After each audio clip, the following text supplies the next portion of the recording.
ለአትሌቶች ድጋፍ ሳያደርግ የደስታ መግለጫ ለመስጠት የፈጠነው በኳታር ዶሃ የሚገኘው የኢትዮጵያ ኤምባሲ የኢትዮጵያ አትሌቶች በኳታር ዶሃ በተካሄደው የዳይመንድ ሊግ በሴቶች 5000 እና 1500 ሜትር የበላይነት በማሳየት ውድድሩን በድል ያጠናቀቁ ቢሆንም በኳታር የሚገኘው የኢትዮጵያ ኤምባሲና የኢትዮጵያ ኮሚኒቲ ለአትሌቶች ድጋፍ እንዲደረግ ምንም አይነት የማስተባበር ስራ ለመስራታቸውን በዶሃ የሚገኙ ኢትዮጵያውያን ተቋማቸውን ገልጸዋል።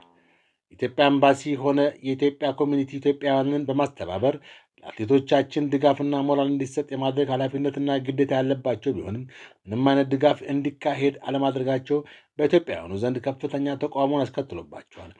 ይህም ኤምባሲውና ኮሚኒቲው ያሳዩትን ግዴለሽነት መጥቀስ በዚያ የሚገኙ ኢትዮጵያውያን በማህበራዊ ሚዲያ ተቃውሟቸውን አቅርበዋል። በሌላ በኩል በኳታር በሚገኘው የኢትዮጵያ ኤምባሲና የቆንጽላ መስሪያ ቤት እንዲሁም በኮሚኒቲ ውስጥ የሚገኙ አመራሮችና ኃላፊዎች በዘመድ አዝማድና በወንዝ የልጅነት ተጣርተው የተሰባሰቡ የአንድ አካባቢ ሰዎች መሆናቸውን ከዚህ በፊትም ተደጋግሞ ስሞታ የሚቀርብባቸው ሲሆን በዚያ የሚገኙ የኢትዮጵያውያንን ችግርና ስቃይ ተረድተው እርዳታና ድጋፍ በማድረግ ረገድ ምንም አይነት ተነሳሽነት እንደሌላቸው ተደጋግሞ ወቀሳ ይቀርብባቸዋል። በዶሃ በተካሄደው የአትሌቲክስ ውድድርም ተመሳሳይ የሆነ ግዴለሽነት አንጸባርቀዋል።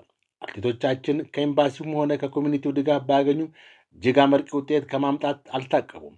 በሴቶች 5000 ሜትር አንደኛ መዲና ኢሳ በ14 ደቂቃ 53.91፣ ሁለተኛ ሊከና አምባው በ14 ደቂቃ 54 ሴኮንድ፣ በሶስተኛ ማርታ አለማየሁ በ14 ደቂቃ 55 ሴኮንድ፣ አራተኛ በረነሽ ደሴ በ14 ደቂቃ 55 ሴኮንድ፣ አምስተኛ ሐዊ አበራ በ14 ደቂቃ 58 ሴኮንድ ከአንደኛ እስከ አምስተኛ ደረጃ ሙሉ በሙሉ ለኢትዮጵያውያን አትሌቶች ተቆጣጥረውታል።